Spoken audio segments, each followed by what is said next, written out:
महाकाल की नगरी से आता हूँ, इसलिए महाकाल का भी जयकारा लगाएंगे। बोले महाकाल महाराज की। पहले तो देरी से आने की आप सबको पहले हाथ जोड़ के माफी चाहता हूँ। मैं थोड़ा देरी से आया, उम्मीद कर रहा हूँ देर से आया, लेकिन आपसे प्रेम के कारण आया कि मेरे भाई बहनों से मिलना है और शहडोल में मिलना है तो जरूर आऊंगा। मुझे इस बात की प्रसन्नता है कि यद्यपि मैं पहले भी आया हूँ शहडोल में, जब मैं शिक्षा मंत्री था, उसके पहले मध्य प्रदेश विकास के लिए टूरिज्म का जो काम चलता है तो टूरिज्म विकास प्राधिकरण का अध्यक्ष था, और उस समय भी मैंने शहडोल के अंदर कई अलग अलग प्रकार के काम किए थे। आज ये हमारी कलचुरी कालीन विराटेश्वर भोलेनाथ की कंकाली माता को दोनों हाथ जोड़ के प्रणाम करता हूँ। आपने शहडोल की नगरी को वसुंधरा में वसुंधरा, विराट की नगरी वसुंधरा, क्या बात है। ये हमारा शहडोल का पूरा क्षेत्र महाभारत कालीन विराट नगरी, जिसके आधार पर पांडवों ने भी अपना समय गुजारा था, ये उस नगरी की याद दिलाती है जहां पर हमारे अपने भले वनांचल के रहने वाले नागरिकगण हैं, भाई है, बहन है, लेकिन अपनी निष्ठा से, अपनी अंदर की अंतर की मन की भावना से न केवल प्रकृति को प्रेम करते हैं, बल्कि अपने इस लोकतंत्र की मिसाल बन करके सर्वाधिक रूप से हमारी पार्टी के प्रति विचार और विश्वास व्यक्त करते हैं। यही कारण है कि पूरा का पूरा जिला अगर भारतीय जनता पार्टी की सरकार के साथ आया, उसमें से हमारा शहडोल जिला भी आया है, अनूपपुर भी आया है और उमरिया भी आया है।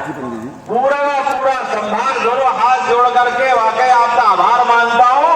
यशस्वी प्रधानमंत्री नरेंद्र मोदी के नेतृत्व में, नरेंद्र मोदी जी का नाम लेते ही करंट आ जाता है हम सबको, हम सब आनंदित हो जाते हैं। और ऐसा लोकतंत्र का मुखिया जिसका जीवन का क्षण क्षण अपने देश की प्रगति के लिए, अपने नागरिकों की भलाई के लिए, जिसने केवल इस देश में 4 श्रेणी बना करके सबको अपने विकास के रथ के साथ करने का प्रयास किया। किसान, महिला, युवा, गरीब, अब इनको छोड़ दो तो बचेगा क्या। अर्थात पूरे देश के 142 करोड़ देशवासियों के लिए जो लगातार जी रहे और आगे बढ़ रहे हैं, सबके लिए ऐसे नरेंद्र मोदी जी को आपके माध्यम से जिस प्रकार से आपने हमारा साथ दिया है, मैं नरेंद्र मोदी जी का अभिवादन करता हूं आपके माध्यम से कि हमारे इस विकास के आयाम को जिस प्रकार से नरेंद्र मोदी जी अपने इस अलग अलग प्रकार की योजना लेके चल रहे हैं। 15 तारीख को फिर एक योजना, जनमन योजना है ना, कहां से मिलेगा मन, है ना, अनुसूचित जनजाति विभाग से, और ये भी ट्राइबल बहुल है अपना शहडोल, पूरा ट्राइबल बहुल है। और ये ट्राइबल के लिए खास करके वर्तमान के दौर में मोदी जी जो काम कर रहे हैं वो कोई ने नहीं किया, भूतों ने भविष्य में इतना काम मोदी जी कर रहे हैं। हमारे अपने अन्न, श्री अन्न, मिलेट, आप बताइए ऐसे लोग हैं जो हमारा वर्षों से खा करके आनंद के साथ शरीर बदलस करने का हमारी परंपरा थी, उस अन्न को गरीबों का अन्न करके एक तरफ रख दिया। और सच मानिए, आप बताइए, ये आप अपने किसी अच्छे पंडित से कहिए, कहीं भी पूजा कराते हो और पूजा में जब वो कंकु रोली लगाएंगे तो सिर पे गेहूं लगाएंगे क्या? क्यों लगाते हैं? क्योंकि हमारे देश का धान अगर है तो चावल है, कोदो है, कुटकी है, ज्वार है, बाजरा है, ये हमारे देश का अन्न है। इस नाते से हमारे मस्तक पर धारण करते हैं, इस नाते से हमारी पूजा पाठ में उसका उपयोग करते हैं। लेकिन जाने अनजाने हमारे अपने मूल अन्न को एक तरफ रख करके जो हमारे गरीब आदिवासी भाई बहन बड़े पैमाने पर उत्पादन करते हैं, उनको लगातार गरीब बनाने के लिए उनके जीवन में एक तरह से अपनी निराशा लाते हुए ये गरीबों का अन्न किया।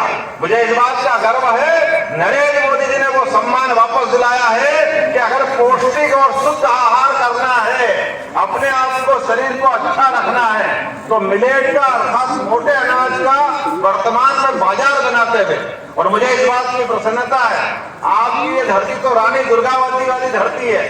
पिछले समय हमने जबलपुर के अंदर कैबिनेट की थी, हमने निर्णय किया कि अगर पहली कैबिनेट करना होगी तो पहली कैबिनेट रानी अवंतीबाई और अवंतीबाई के साथ साथ रानी हमारी दुर्गावती, दोनों को स्मरण करके हमने कैबिनेट उनको समर्पित की। और क्यों नहीं करना चाहिए?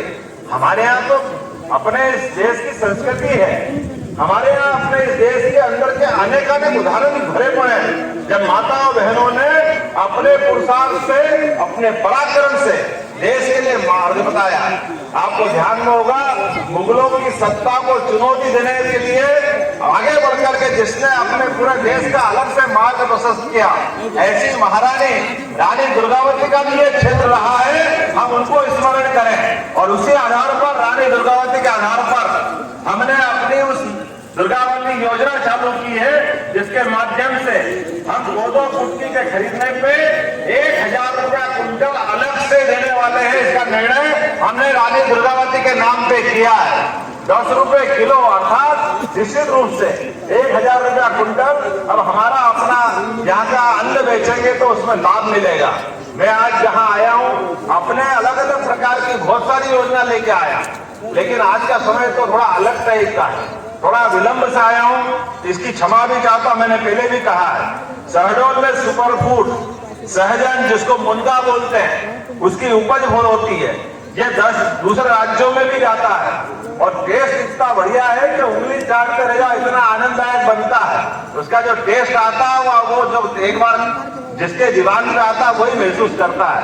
हम कोशिश कर रहे हैं कि अपने इस जिले के अंदर बेगा, गोंड, कोल जनजातियों की ये जो अपनी बड़ी आबादी है, जिनके आधार पर ये हमारी पहाड़ी और वनांचल ये अलग से अपनी पहचान बनाने में पहाड़ों के कारण से, कई व्यवस्थाओं के कारण से पीछे रह जाता है। अब जरूरत नहीं रहेगी, सबसे ज्यादा तेज गति से विकास करने वाला कोई संभाग होगा तो वो अपना शहडोल संभाग होगा। ये निर्णय भी हमने किया है, किसी बात की कोई कमी आपको आने नहीं दी जाएगी। अभी मनीषा जी ने हमारे सामने बात रखी, आप बताओ पूरे प्रदेश के अंदर एक कॉलेज को विश्वविद्यालय में बदलने वाला कोई रिकॉर्ड बना है तो वो हमारा अपना ये शहडोल का अपना कॉलेज बना है, जहां पर हमने कैंपस यूनिवर्सिटी बनाई है। लेकिन कैंपस यूनिवर्सिटी में भी बहन ने एक मांग रखी, सारे जनप्रतिनिधियों ने मांग रखी कि हमको कॉलेज की कमी पड़ रही है, तो मैं एक कॉलेज और देने की घोषणा करता हूं। निश्चित रूप से आपके शहडोल के अंदर एक और नया कॉलेज खोला जाएगा, जिसके माध्यम से आपकी जो पुरानी मांग है, आपके इस विश्वविद्यालय के अंदर एक अकेले खड़े होने से थोड़ी काम चलता। मांग तो सब रहे थे, ताली बजाओ तो सब बजाओ, आनंद आना चाहिए। आपके लिए कोई नए कॉलेज की घोषणा कर रहे हैं और कॉलेज की घोषणा करते हैं तो कॉलेज किसी के आनंद के लिए नहीं होता है। कॉलेज आने वाली पीढ़ी के लिए विकास का नया दरवाजा खोलता है, जिसके बलबूते पर नया भविष्य गढ़ने के लिए एक नई संभावना निकलती है। और ऐसे समय में जब नई शिक्षा नीति लेकर के माननीय नरेंद्र मोदी जी ने हम सबको आह्वान किया, मुझे इस बात की प्रसन्नता है, यशस्वी मुख्यमंत्री शिवराज सिंह चौहान की सरकार में मैं शिक्षा मंत्री था, हमने नई शिक्षा नीति लागू करके पूरे देश में सबसे पहले अगर किसी ने शिक्षा नीति लागू की है तो हमने लागू की थी, मध्य प्रदेश के अंदर लागू की थी।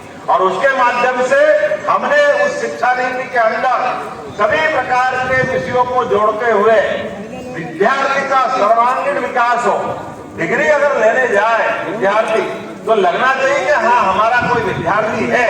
अरे हमारे विद्यार्थियों के अतीत के उदाहरण को देखो, भगवान राम का उदाहरण, वो अपने गुरुकुल में जाते हैं पढ़ने और पढ़ते पढ़ते आपको ध्यान में अपनी मेधा से, अपनी प्रतिभा से उनकी कैसी पहचान बनती है। नरेंद्र मोदी जी की सरकार में भी नरेंद्र मोदी जी, जिनका अपना स्वयं का कोई परिवार नहीं है, लेकिन वो 142 करोड़ देशवासियों को अपना परिवार मान के चलते हैं। ये जो आप अंदर का भाव है, ये सनातन संस्कृति का भाव है और इसी आधार पर हमारे विकास के सभी काम चल रहे हैं। एक के बाद एक जीवन के सब क्षेत्रों में कोई क्षेत्र खाली नहीं छोड़ रहे हैं। हर क्षेत्र में विकास के नए नए कीर्तिमान बन रहे हैं। आप कभी अंदाजा लगा सकते हो, राष्ट्रपति कोई अनुसूचित जाति परिवार से हो सकती है? ये केवल एकमात्र कारण से हुई है, यशस्वी प्रधानमंत्री ने कहा है कि हाँ द्रौपदी मुर्मू हमारे जैसे राज्य से जनजाति परिवार की है, लेकिन इस देश की प्रथम नागरिक बन सकती है। हम अपने राष्ट्रपति में भी आज मौका देकर के गौरवान्वित हैं, क्योंकि हमने कहा कि सर्वे भवन्तु सुखिनः, सर्वे सन्तु निरामया। जब हम सबको साथ लेके चलने की भावना करते हैं, जब सबको साथ लेके खड़ा करने की भावना करते हैं, तो हमको ये निश्चित रूप से जातिवाद के भेद से भी बाहर आना पड़ेगा।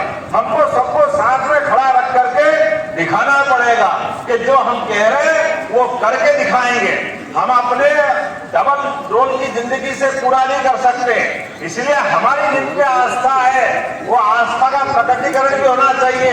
और आस्था का प्रकटीकरण करने में अगर सुप्रीम कोर्ट साथ में आती है, अब बताइए अयोध्या के अंदर भगवान राम के निर्माण के मामले में सुप्रीम कोर्ट ने निर्णय लिया, कोई ना मन से बनाया क्या? अरे सुप्रीम कोर्ट के निर्णय का पालन करने के लिए सरकार के पास 56 इंच के कलेजे वाले यशस्वी प्रधानमंत्री नरेंद्र मोदी है, जिन्होंने कहा है कि हाँ, सुप्रीम कोर्ट ने कहा कि भगवान राम का मंदिर बनना चाहिए, तो नरेंद्र मोदी जी ने कहा कि निश्चित रूप से सुप्रीम कोर्ट निर्णय करे और हम लागू करेंगे। आप स्मरण करो, आज से 36 साल पहले सुप्रीम कोर्ट ने फैसला दिया था कि 3 तलाक गलत है, लेकिन देश में जो सरकार थी और उसके प्रधानमंत्री राजीव गांधी थे, उनमें ये हिम्मत नहीं थी सुप्रीम कोर्ट के लागू किए निर्णय को देश में लागू करा सके। इसलिए जो निर्णय कोर्ट ने दे दिया उसको संसद के माध्यम से बदल दिया। अरे भाई, क्यों? मुस्लिम बहनें हमारे लिए है क्या? उनके जीवन में आने वाले कष्ट का एहसास नहीं है क्या? लेकिन मुझे इस बात की प्रसन्नता है, नरेंद्र मोदी जी हिंदू मुस्लिम में फर्क नहीं करते, इसलिए राम मंदिर का सुप्रीम कोर्ट का फैसला आया, वो उसके लिए भी लागू करने के लिए आगे बढ़े। और पुराना सुप्रीम कोर्ट का फैसला था, उस फैसले को भी 56 इंच वाले माननीय नरेंद्र मोदी जी ने लागू करके बता दिया कि देश ऐसे अच्छे फैसले का इंतजार करता। अभिनंदन करें माननीय नरेंद्र मोदी जी का। सरकार होती काय के लिए? सरकार इसी बात के लिए होती है कि जीवन के किसी भी कष्ट के समय में, कोई भी कठिनाई में, कोई भी तकलीफ में सरकार का अपना एक आशियाना, सरकार की अपनी छतरी, सरकार की अपनी सहायता हिम्मत के साथ होना चाहिए। इसलिए कोविड जैसे खराब समय में भी डंके की चोट अपने पूरे देश की न केवल रक्षा की, बल्कि हमने देखा जो बच्चे विदेश में थे, जिनको कई शिक्षा के कारण कोई रूस में था, कोई यूक्रेन में था, जो जहां का हर जगह से उनको ला करके अपने घर में एक एक बच्चे को पहुंचा करके इस बात को सिद्ध किया कि न केवल देश के अपने नागरिकों की रक्षा कर सकते, बल्कि दुनिया में जहां कहीं भी जरूरत पड़े सरकार के माध्यम से उनकी मदद करने के लिए भी कोई सरकार अगर सक्षम है तो नरेंद्र मोदी जी की सरकार सक्षम है। मैं आज के अवसर पर आप सबको आश्वस्त करना चाहता हूं, आपने वाकई अपने हृदय कमल से हमारे में जो विश्वास व्यक्त किया, विकास में जो विश्वास किया, हमारी अपनी पार्टी भारतीय जनता पार्टी में जो विश्वास किया है, और हमने जो संकल्प पत्र, घोषणा पत्र के माध्यम से दिया है, एक एक अक्षर वैसा का वैसा ही नीचे उतरेगा। हमारी सरकार 5 साल के लिए बनाई हुई है, पूरी की पूरी सरकार सभी कामों को लागू करेगी। और अभी तो 22 तारीख को राम मंदिर का मसला हमारे सामने आ रहा है। बोलो प्रभु रामचंद्र जी महाराज की। निश्चित रूप से हमारी सरकार जिस मार्ग से राम भक्त जाने वाले हैं, उस मार्ग पे सबका अभिनंदन करने के लिए पुष्प वर्षा करके उनका स्वागत करेगी, वंदन करेगी। हमारे उसके बाद 26 जनवरी का समय आने वाला, आजादी के अमृत काल का प्रारंभ है। आजादी के अमृत काल में अलग अलग राज्य के जिलों के अंदर जिसकी जैसी आवश्यकता है, उद्योग की, व्यापार की, व्यवसाय की, पशुपालन की, कृषि की, जहां जहां जैसी आवश्यकता होगी, सभी क्षेत्रों में समान रूप से विकास करेंगे। आज के इस अवसर पर मैं आप सबको एक बार फिर बधाई देना चाहूंगा। आपने हमारे पे विश्वास किया, इस आभार कार्यक्रम में वाकई आपने जिस प्रकार से बड़ी संख्या में आकर यह समर्थन दिया है, मैं सारी जिंदगी इस क्षण को नहीं भूलूंगा। बहुत बहुत धन्यवाद। भारत माता की जय।